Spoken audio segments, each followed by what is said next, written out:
All right. So, looking particularly like a vampire who's been denied blood for too long in this picture. Yeah. Israel will invade Gaza's Rafah with or without a hostage deal, Netanyahu says.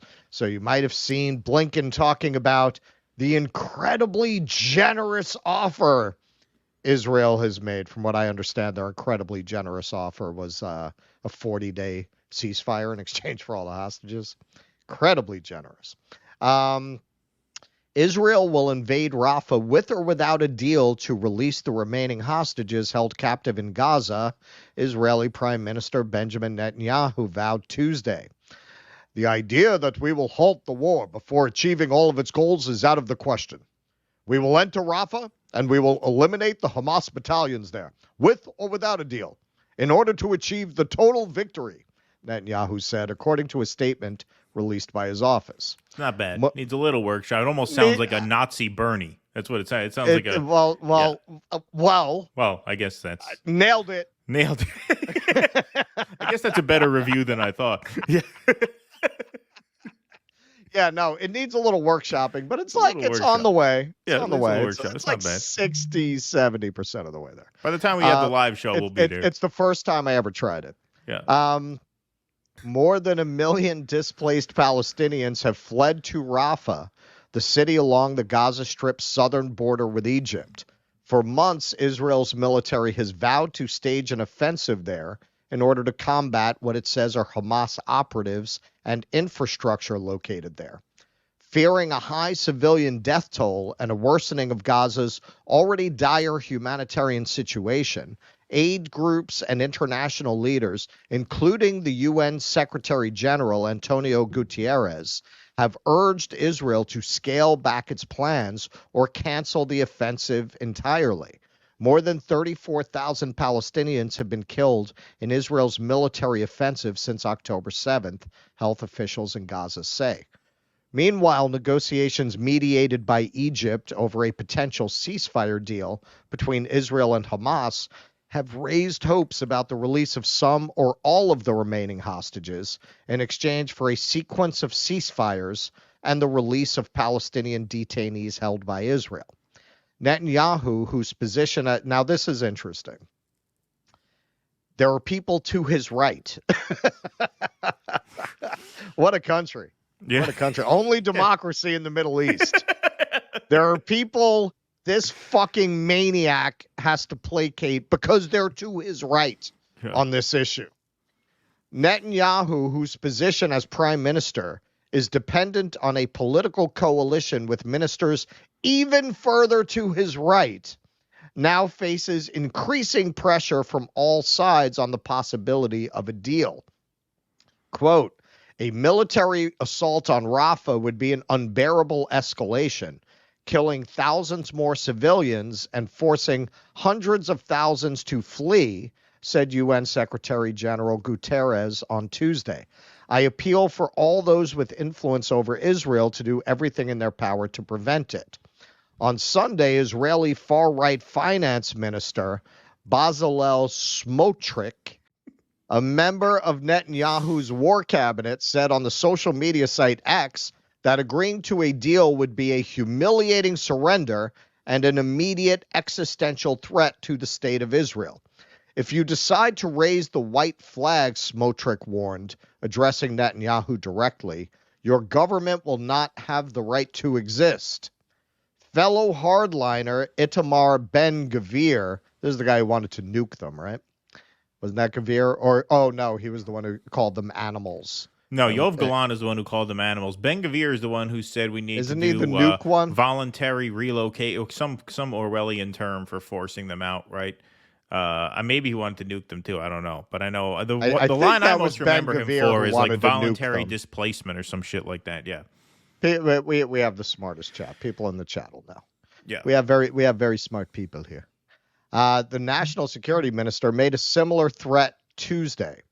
I warned the prime minister, if God forbid Israel does not enter Rafah, if God forbid we end the war, if God forbid there will be a reckless deal, I think the prime minister understands very well what it will mean if these things do not take place.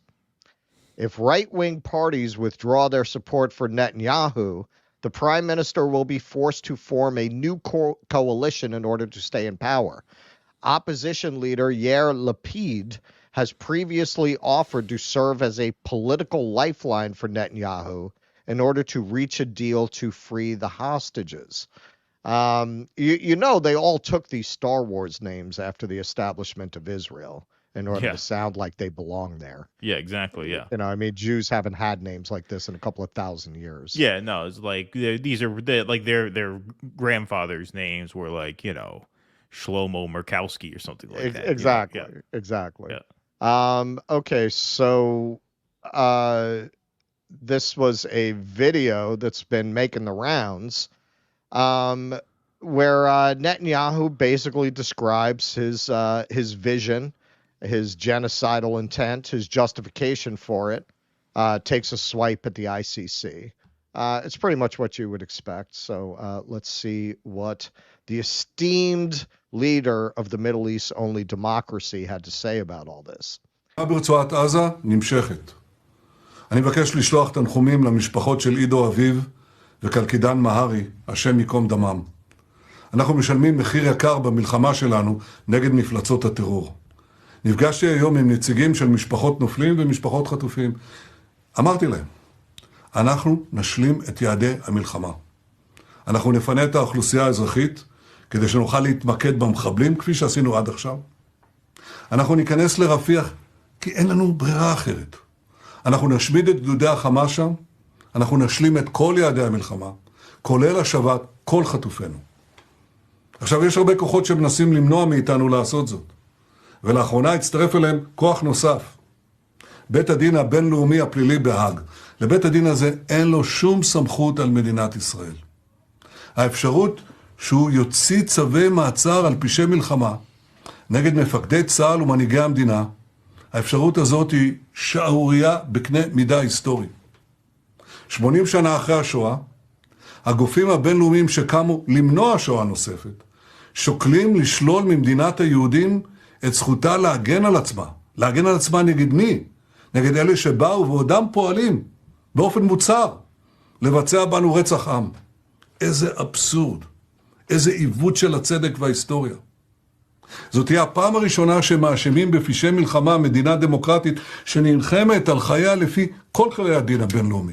אם הדבר הזה אכן יתרחש, זה יהיה כתם בל יימחה על האנושות כולה. זה יהיה פשע שנאה אנטישמי חסר תקדים. פשע שישפוך שמן על התבערה האנטישמית שכבר משתוללת בעולם. מטרתו של הצעד הזה, אם הוא יתבצע, הוא להלך אימים על מנהיגיה וחייליה של מדינת ישראל, בעצם לשתק את היכולת של ההגנה העצמית של מדינת ישראל. ממשלת ישראל ואזרחי ישראל דוחים זאת על הסף. אני רוצה להעביר דבר אחד. שום החלטה, לא בהאג ולא בשום מקום אחר, לא תפגע כהוא זה בנחישות שלנו להשיג את כל מטרות המלחמה. I want to pause that right there. Look at this sentence here. I want to make one thing clear. Sorry, I'm going to lower his volume a bit. No decision not in The Hague and not anywhere else will harm our determination to achieve all the goals in the war. That is a not so coded fuck you to the United States, who is asking him not to invade Rafah on the ground. Right? Because don't forget, Biden just came to his aid to not only say we do not respect the investigation by the ICC, but they've actually threatened sanctions against the investigators of the ICC as retaliation for investigating and possibly arresting, rumor has it, or issuing a warrant for his arrest. It won't actually come to that, Netanyahu. So he's saying, look, I don't care whether it's The Hague telling me not to go into Rafah or whether it's Joe Biden telling me not to not go into Rafah. We're going in anyway, because that is the final objective of the war. Right. And the ICC is about to be guilty of a crime of anti-Semitism that evokes, of course, the Holocaust. If Israel were a superhero, that would be its catchphrase. Holocaust powers activate. Right. Yeah, exactly. Accuse them of anything, that magic Holocaust shield comes out. All right, let's listen to the rest. להשיג את כל מטרות המלחמה. שחרור כל חטופינו, ניצחון מוחלט על החמאס, והבטחה שעזה לא תהווה עוד איום על ישראל, וכן גם להשיב את הביטחון ואת התושבים לצפון. ישראל מצפה שמנהיגי... Now, I'm not an expert, but by restoring security to the north, he's talking about the West Bank, I assume. So this is where you have all of these terrorist settlers terrorizing the indigenous population of the area and establishing settlements that even the United States calls illegal in the area. This is who he's talking about restoring security to. The whole idea that this is about the defense of Israel, it's a fucking farce. It's a fucking farce. This has been a 75-year-long land grab where Israel has been doing this two-step, where it's trying to give the West enough of a fig leaf to pretend they're not supporting ethnic cleansing at best and genocide at worst. And they've taken October 7th as this rare opportunity to accelerate what's been a 75-year-long ongoing process of ethnic cleansing of this region. Yeah, no doubt. העולם החופשי יצאו בתקיפות נגד הצעד השערורייתי הזה. צעד שיפגע ביכולת ההגנה העצמית לא רק של מדינת ישראל, אלא של כל הדמוקרטיות בעולם. ישראל מצפה ממנהיגים אלה שיפעילו את מלוא השפעתם, את כל האמצעים העומדים לרשותם, כדי לעצור צעד מסוכן זה, שיהווה פשיטת רגל מוסרית והיסטורית. Okay. So there you have it. Now, when this happens, how is this action at Columbia University going to look, right? How is it going to look when Israel goes into Rafah that we had our cops crack down on protesters who were doing their small part to try and stop this? Now, I read in the Middle East Eye, and I would like to confirm this with a couple more sources because I always like to verify things 2 or 3 times before I say them.